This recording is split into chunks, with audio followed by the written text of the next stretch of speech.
78లో CPIML PW కంటే ముందు రూపం ఉన్నటువంటి సిపిఎల్ ఆర్గనైజేషన్ పెట్టినటువంటి లో పాల్గొని దాని ద్వారా ఆకర్షితుడైనాడు. ఇతను 1982లో సిపిఎంఎల్ పీపుల్స్ వార్లో జాయిన్ అయినాడు.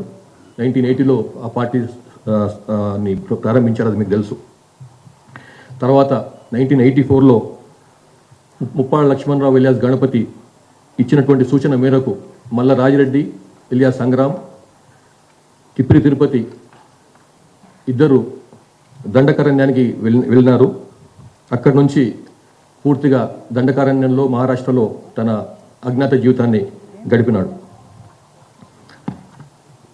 గడ్చిరోలి జిల్లా కార్యదర్శిగా, తర్వాత బండారా డివిజన్ కమిటీ మహారాష్ట్ర స్టేట్లో తన కార్యదర్శిగా అట్లా తను పనిచేసి 2001లో 9th కాంగ్రెస్కు హాజరై అక్కడ సెంట్రల్ కమిటీ మెంబర్గా పదోన్నతి పొంది, తర్వాత సెంట్రల్ మిలిటరీ కమిషన్ అత్యున్నతమైనటువంటి మిలిటరీ బాడీ అది సిపిఐ మావోయిస్టులకు, దానికి సభ్యుడిగా నియమితుడైనాడు.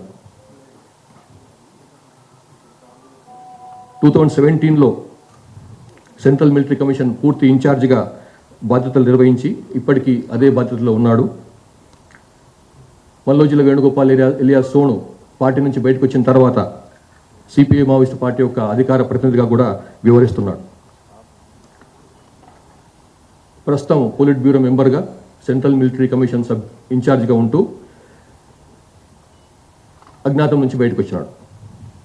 తర్వాత మళ్ళా రాజిరెడ్డి, వీరిది శాస్త్రులపల్లె గ్రామం, మంథని మండలం, పెద్దపల్లి జిల్లా, పాత కరీంనగర్ జిల్లా.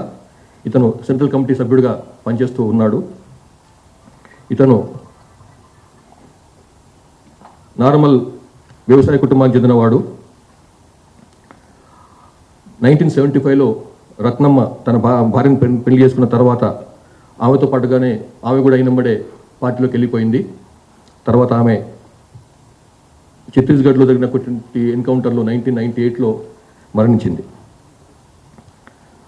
ఇతను 71లో ఇంటర్మీడియట్ పూర్తి చేసి 1974లో ఆర్ఎస్యులో జాయిన్ అయినాడు.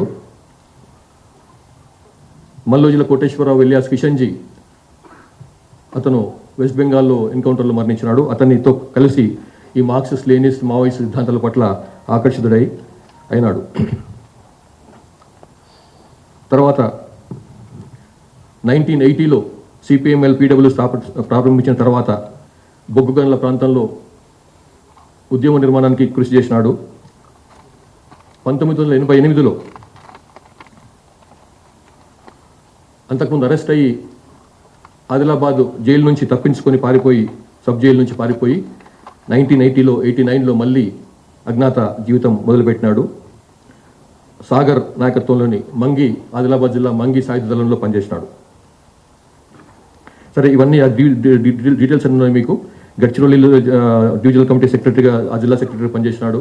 తర్వాత 87లో దండకారణ్య కమిటీకి, అప్పుడు పెట్టినటువంటి పీడబ్ల్యూ పెట్టినటువంటి దండకారణ్య కమిటీకి తొలి కార్యదర్శిగా నియమితుడైనాడు. అంతకుముందు ఫారెస్ట్ కమిటీ కార్యదర్శిగా కూడా పనిచేసినాడు.